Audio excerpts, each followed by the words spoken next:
The call came just after lunch. I was still in my office, buried in briefs when my phone buzzed. I didn't recognize the number. "Hello? Ms. Alvarez?" the voice asked. "This is Cheryl from Baldwin County Probate Court. I'm calling about the estate of James Alvarez." I sat up. "My grandfather?" "Yes, ma'am. He named you sole heir to a parcel of land located on County Road 14, just outside Willow Bend. It's about 12 acres. 12 acres. I hadn't stepped foot on that land in over a decade. But I remembered it, how he used to walk me through the trees, telling stories like the ground held ghosts. I didn't even know it was still in his name, I murmured. "It is. We've finalized everything. You're the legal owner." I hung up and stared out the window for a long time. All that land, all those memories, now mine. Pride swelled in my chest, but there was a weight too. Responsibility. Legacy. I drove out the next morning. The trees looked smaller somehow, but the smell. The deep pine, warm dirt, that hadn't changed. I turned down the gravel path that led to the clearing where Grandpa's old barn used to sit. And stopped cold. The clearing was gone. Bulldozers. Concrete mixers. Workers shouting over the roar of machines. A steel skeleton of some future building stood where wildflowers used to bloom. I threw open the car door and marched to the nearest worker.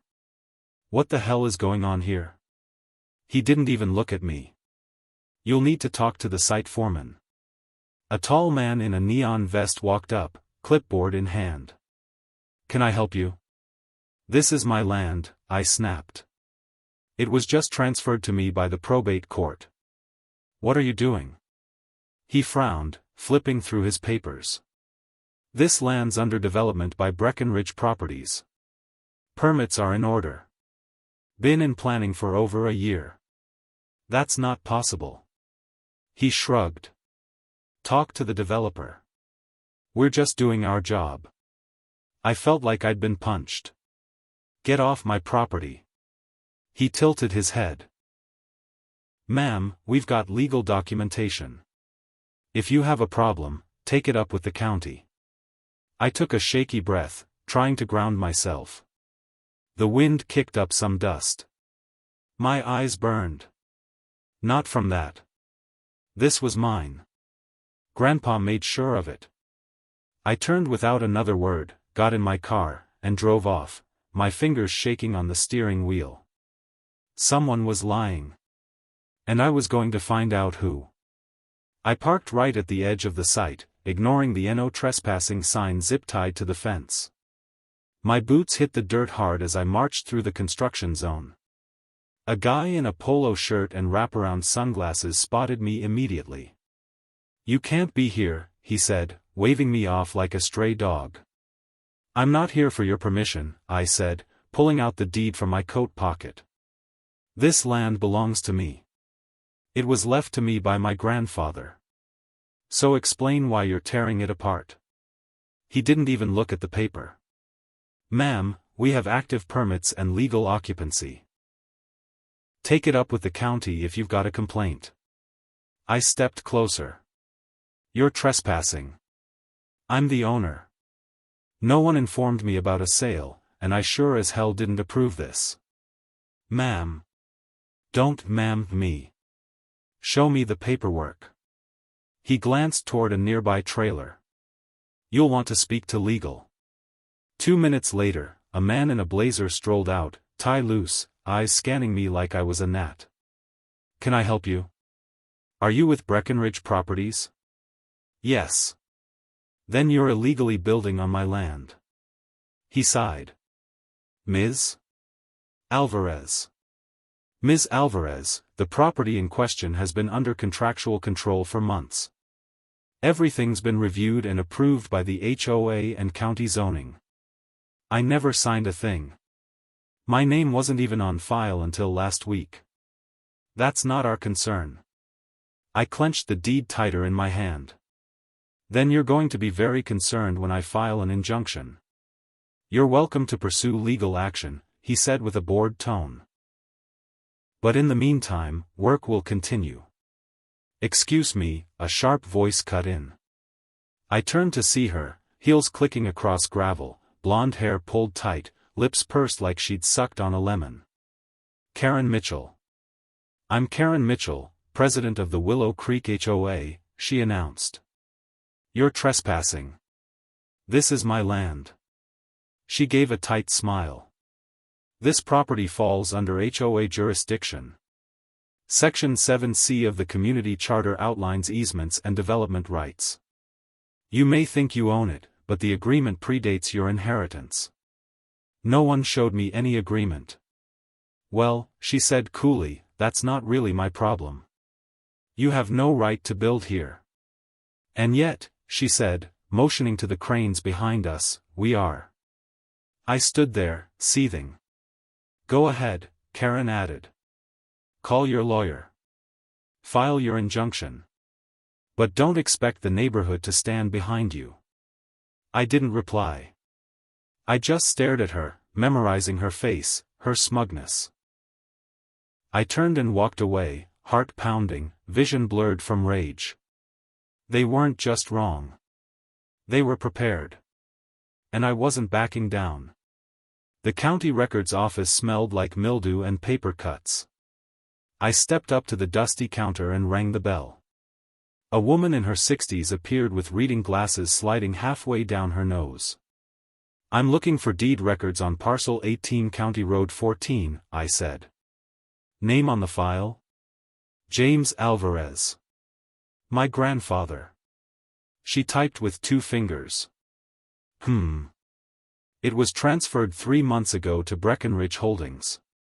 Says here it was signed by James Alvarez. He's been dead for 7. She blinked. You'll want to look at the microfilm copies. Down the hall, room 2. It didn't take long. The signature on the transfer form didn't match my grandfather's. I knew his handwriting like my own. The survey attached was dated 2 years before the supposed transfer, before I even got the inheritance notice. Fraud. Plain and simple. I snapped a photo with my phone and called Henry. You better be calling with something good, he said. I need you to look at a deed transfer filed 3 months ago. Supposedly signed by my grandfather. There was a pause. James passed away almost a year ago. Exactly. Send me everything. I forwarded the files, pacing outside the courthouse. My phone rang less than an hour later. Forgery, Henry said. Blatant. Not even a good one. They didn't bother to match stroke direction or ink weight. Can we use this? We will use this. This isn't just sloppy, it's criminal. And the survey? Faked. They used coordinates from a 30-year-old zoning report. Didn't update any of the boundary changes. I'm shocked it got past the county clerk. So what do? We dig deeper. I'll file a request for all documents tied to Breckenridge Holdings and this parcel. You head to the county archives. Look for anything connecting the HOA to that firm. I knew they were crooked, Henry. I just didn't know how deep it went. They're bold. That tells me they think no one's watching. Well, they're about to find out someone is. I hung up and turned back toward the building. I felt it then, not just anger, but a surge of purpose. This wasn't just about land anymore. It was about my grandfather. About his name. About the people who thought they could steal and bury the truth beneath concrete and cash. They'd underestimated me. Big mistake. The first call came at midnight. A male voice, low and disguised. Drop it, Alvarez. You're poking around where you don't belong. I hung up. My hands shook. I locked the front door again, even though I'd already checked it twice. The next morning, I found slashed tires on my truck. The mailbox ripped off its post. Coincidence, my neighbor Mark mumbled when I asked. Come on, Mark. You've lived next door 15 years. You think this just happens the week I challenge Karen Mitchell? He shifted uncomfortably. Look, I've got kids. I can't afford to get involved in whatever this is. I stared at him. You think I can? He looked away and closed his door without another word. By Friday, I spotted a black SUV parked near the end of my driveway. Same one, every day, different plates. I snapped a picture and sent it to Henry. Classic intimidation, he said. They want you rattled. It's working, isn't it? I'm not quitting. You'd be smarter if you did. I let that hang in the air.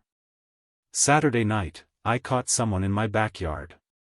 Just a shadow, quick movement near the fence. When I ran out with a flashlight, there was nothing left but boot prints in the soil and my security camera torn off its mount. Jesus, I muttered, heart racing. I texted Henry again, they were here. My yard. His reply was immediate. We escalate. Monday, I file for a restraining order. We report everything. No more playing nice. I nodded even though he couldn't see me. That Sunday, I knocked on my friend Elisa's door. She opened it halfway. I just wanted to talk. I can't, Marisol, she said, eyes darting. Karen called the HOA board. Said anyone who supports you could face penalties. She threatened you? She said we'd be in violation of community codes if we let you use our driveways, our property, even if we speak publicly. I blinked. Do you hear how insane that sounds? I do, she whispered. But we can't all afford to fight her. The door closed again. I stood there a long time. Later that night, I sat at my kitchen table in silence. The fear was real, crawling up my spine like ice. But so was the fire in my chest. They wanted me quiet. They should have picked someone else. Henry leaned back in his chair, arms crossed. You need more than me now. I thought you were my guy. I am. But this is bigger than a probate dispute. You're up against a corporation, an HOA, and God knows what kind of political ties. You need someone who knows how to fight dirty, legally. I don't want dirty, I said. I want right. He grinned. Then you'll like her. Her name was Tessa Brandt. She looked like she was still in law school, but the fire in her voice could burn through steel. Civil rights. Land abuse. Fraud. This is my wheelhouse, she said, sliding a folder across the table. I read your case. I want in. You want this mess? You're not the only one Karen Mitchell's tried to bury. I've watched her dance around the Fair Housing Act for years. Let's trip her. I stared at her for a moment, then nodded. You're hired. First move, injunction. Tessa filed it that afternoon. Temporary restraining order, emergency halt to construction. It buys us time, she said. What about discovery? Already requested. We'll dig through emails, contracts, HOA meeting minutes. We'll find the leak. I hadn't breathed that easily in weeks. That weekend, I knocked on more doors. You really going through with this? Mr. Delgado asked, his arms crossed tight. I am. But I'm not just doing it for me. He hesitated. Karen fined me $200 for parking my grandson's wheelchair ramp too close to the sidewalk. I paid it because I was scared. You're not alone, I said. By Monday, word had spread. The Johnsons stopped me on the street. She threatened foreclosure because our son's therapy van parked outside twice a week, Mrs. Johnson said. We didn't know what to do, her husband added. She said she was the law. She's not. Not anymore. Tessa called that night. People are talking. I've got 6 affidavits and counting. Keep going. We're building a case, Marisol. And it's stronger than I thought. A few days later, I stood at the edge of the land again. Silent. Undisturbed now, thanks to the injunction. Just the wind and the trees. My grandfather's land. I wasn't alone anymore. Behind me, voices rose from neighbors gathering on their porches. People who'd been afraid. People who'd been quiet. Not anymore. I turned and looked back at the street. Tessa stood there, phone in one hand, coffee in the other. You ready for war? She asked. No, I said, smiling. I'm ready for justice. Tessa burst into my kitchen, laptop open. We got it. I stood up. Got what? Emails. Between Karen and Breckenridge's regional director. She promised to push the HOA board to approve a zoning override in exchange for a consulting fee. How much? 40 grand. Disguised as a payment through her husband's landscaping company. I sat down slowly. That's bribery. And fraud. And conspiracy. And, she slammed her laptop shut. We're done playing defense. I didn't speak for a moment. My hands were cold, despite the summer heat outside. We file Monday, I said. We also have internal HOA memos. Karen bypassed a vote to approve the development agreement. Claimed unanimous consent. There was no vote?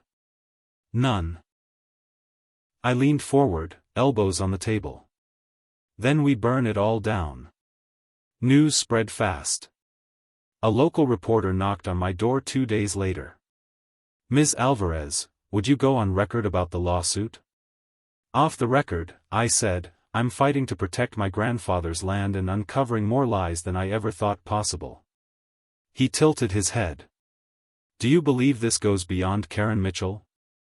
I believe a lot of people got comfortable doing the wrong thing. The next morning, Karen left a letter in my mailbox, no postage, no signature. Withdraw your case. You don't want what comes next. I handed it to Tessa without a word. She's slipping, she muttered. Let her. The public hearing was scheduled for Friday. County officials wanted to review the matter with transparency. I barely slept the night before. My stomach twisted so tight I couldn't eat. Henry called me that evening. You ready? No. Good, he said. That means you still care. I'm scared. You should be. But being scared doesn't make you weak. I paused. I miss him. My grandfather. I know. Friday came. The hearing room filled fast, neighbors, press, even city officials. Karen sat 3 rows ahead of me, lips pressed tight, fingers twitching. She didn't look powerful anymore. When I stood up to speak, my voice trembled. My name is Marisol Alvarez. I inherited parcel 18 from my grandfather, James Alvarez. In the past month, I've discovered a series of fraudulent actions taken against my property, including forged signatures, backdoor deals, and silenced votes. Gasps rose when Tessa displayed the emails on a screen. Karen shifted in her seat. Her jaw clenched. I looked straight at her. You used your position to enrich yourself. You manipulated your neighbors. But most of all, you tried to erase a family's legacy for profit. No one applauded. They didn't need to.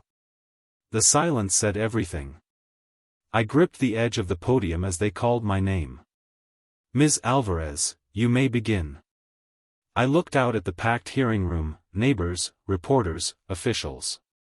Karen sat stiffly near the front, arms folded tight, lips thin. My name is Marisol Alvarez, I began.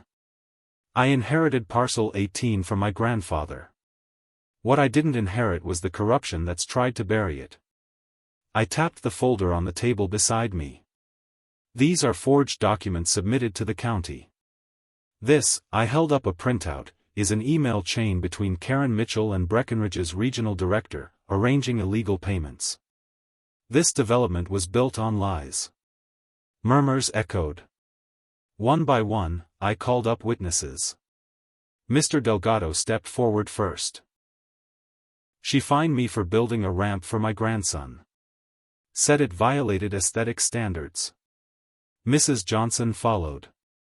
She threatened foreclosure when our son's therapy van parked outside. Then, a former HOA board member. There was no vote. Karen forged the minutes. Karen stood up. This is slander. The moderator raised his hand. Ms. Mitchell, you'll have time to respond. She didn't sit. You don't understand what I've done for this community. These people, you think they ever cared until I brought order? This isn't about order, I said, facing her. It's about control. You weaponized your position for profit. And you hurt people. Karen's face twisted. You're just a grieving granddaughter clinging to some dusty memory. You're right. I am grieving. But I'm also watching justice catch up to you. She lunged forward. You think you're a hero? You'll ruin everything.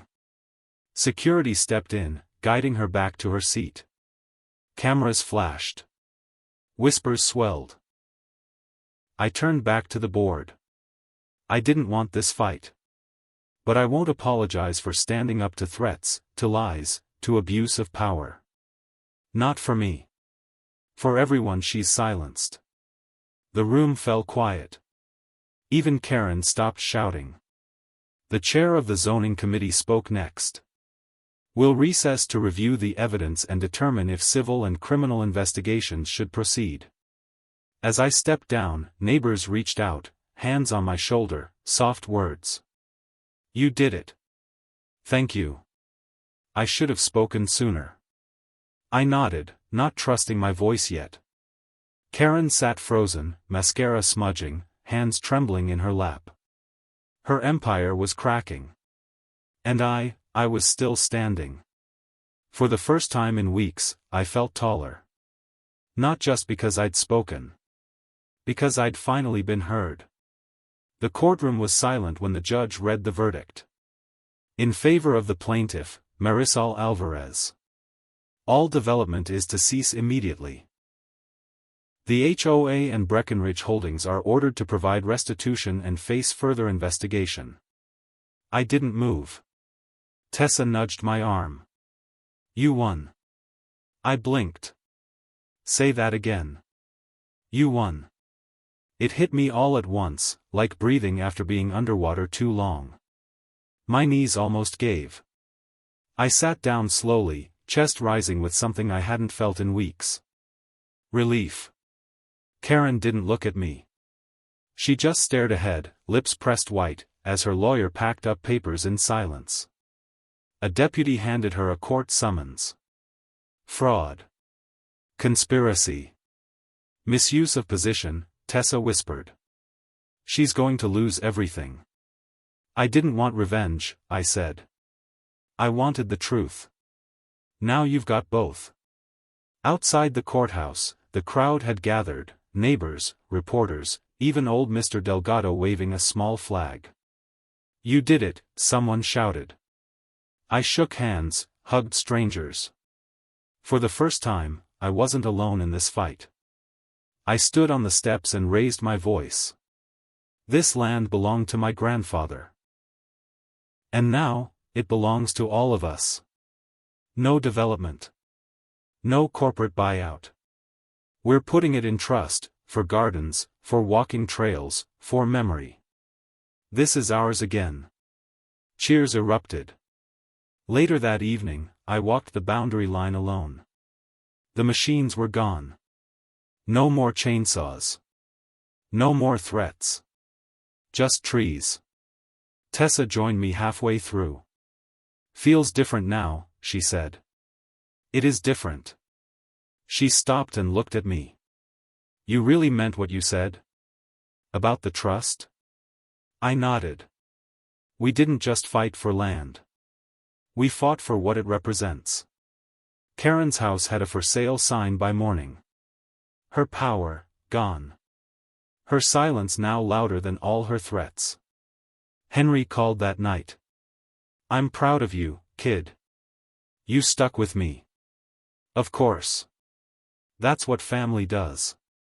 I hung up and stared out the window at the property line lit by moonlight. The place where this started. The place I nearly lost. I whispered, we kept it safe, Grandpa. Not for money. Not for legacy. For home. And for every voice that had been quieted before. Not anymore. We gathered in the old church hall, folding chairs arranged in a wide circle. The air buzzed, not with tension this time, but possibility. I think we named the trust after your grandfather, Mr. Delgado said. I smiled. He wouldn't want that. He'd want it named after all of you. Then we call it the Willow Commons Trust, Elisa offered. It belongs to everyone now. Heads nodded. Tessa looked over at me. You sure you don't want to manage it yourself? No, I said. That's not what this was about. I watched the room. Faces that used to turn away from me now looked straight back, eyes open, hopeful. These were my neighbors. My people. Henry leaned over. You made this happen. No, I said. We did. After the vote, I walked outside, past the small garden someone had started near the community sign.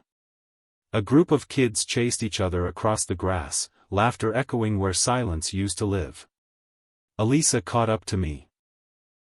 I should have spoken up sooner. You did what you had to do. No, she said, grabbing my hand. You reminded me what we could do.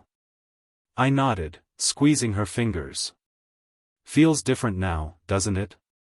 She looked around. Lighter. We passed Karen's old house, empty now. A real estate sign out front. The blinds were still drawn, like the house hadn't realized it had been abandoned. I used to think power meant control, I said. And now? Tessa asked, stepping beside me. Now I know it means standing with people, not above them. You could run for office, you know. I laughed. I think I've had enough politics for a lifetime. The next week, we held a cleanup event on the land. People brought gloves, rakes, paint. Mr. Johnson grilled burgers. Kids painted birdhouses. I didn't think this place would ever feel like home again, someone whispered. It did now. As I pulled weeds near the fence line, I thought about who I'd been when this started, scared, furious, unsure. That woman still lived inside me, but she'd grown. She'd learned that courage isn't loud, it's stubborn. Tessa crouched beside me. You good? I looked up at the trees. Yeah. I'm good. I meant it. Because healing isn't just about fixing what's broken. It's about planting something stronger where the damage used to be. And this time, we planted it together. I sat on the old wooden bench we'd salvaged from my grandfather's shed. It faced the open clearing where the wildflowers had returned, simple, untamed, free. The wind rustled through the trees like it was whispering, "You did it." I closed my eyes. I remembered the first time I stood here, confused, angry, heart racing. The fear of losing something sacred. The exhaustion of every confrontation.